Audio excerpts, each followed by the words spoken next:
The Bible destroys Sam Harris in about 5 minutes. I don't know, maybe a little less, maybe a little more.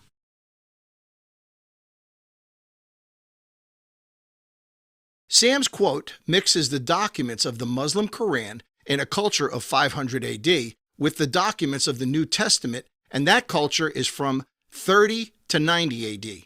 These cultures are about 400 years apart. Then Sam conflates these two documents with the documents of the Jewish Old Testament, whose culture existed 2,000 years before the Muslim culture. In my opinion, Sam has created a confused misinterpretation of the Mosaic Law.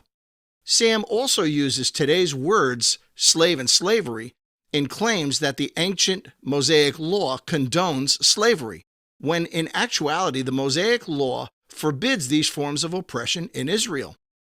So, how do we solve Sam's misinformation problem? First, in today's culture, we have the words slave and slavery. These words embody the following definition: forms of oppression which employ ruthless, violent, life-threatening poverty and terrifying tactics that force strangers, or immigrants, and servants from their own pursuits of happiness into violent and terrifying forced labor. Please note, this is my own definition, which it is, but here is Webster's definition. A slave, someone captured, sold, or born into chattel slavery.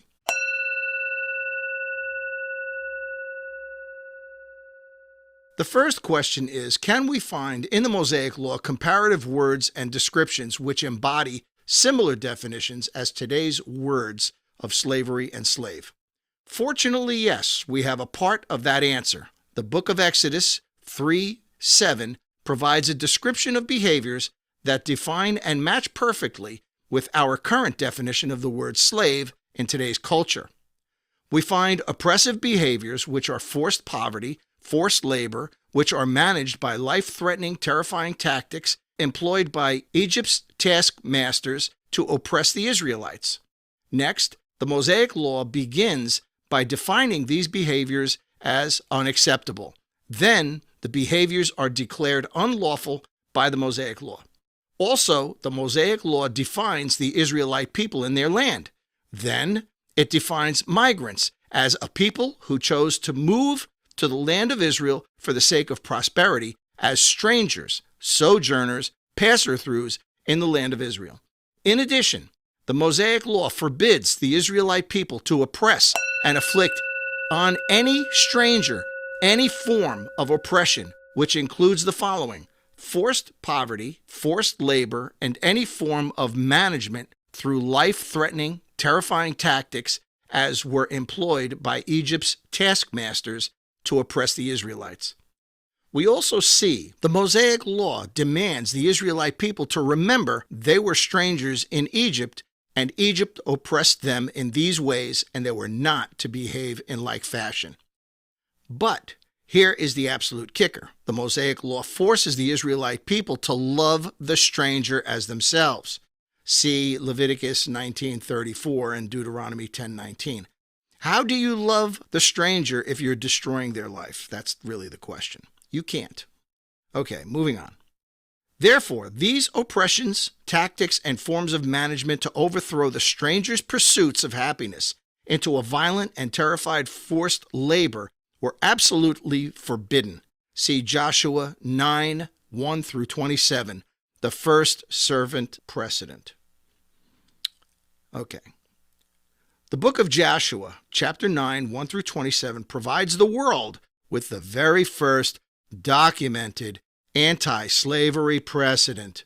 There you go, Sammy, baby. Let's move on. Finally, Sam, can't let this one go.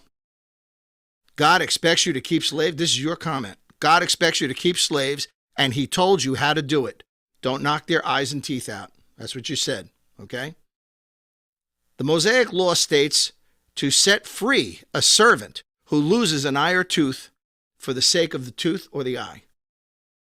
Now, Sam, I know what you're thinking. You're thinking I just proved your point, but no.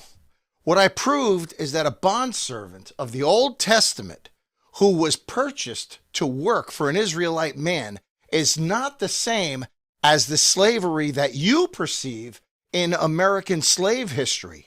They're completely different. That's what I just proved. Now, how do I know this? The injured servant in Israel, according to the Mosaic law, had rights, and the injured servant was released as a free man because Israelites honored the Mosaic law, which demanded the servant's freedom upon the injury. You could see Exodus 21, 26 through 27. This was the common law. This was the rule. Okay? However, it is not so for the injured slave as you see slavery today. It's not that way. Slavery, since the abolition, had a common practice that the injured slave continued to work. And if he couldn't keep up, he was promptly sold to another slave owner. That's the way it worked. That was the rule of thumb. But he was not released as a free man. That was the common law. So your perception is completely wrong.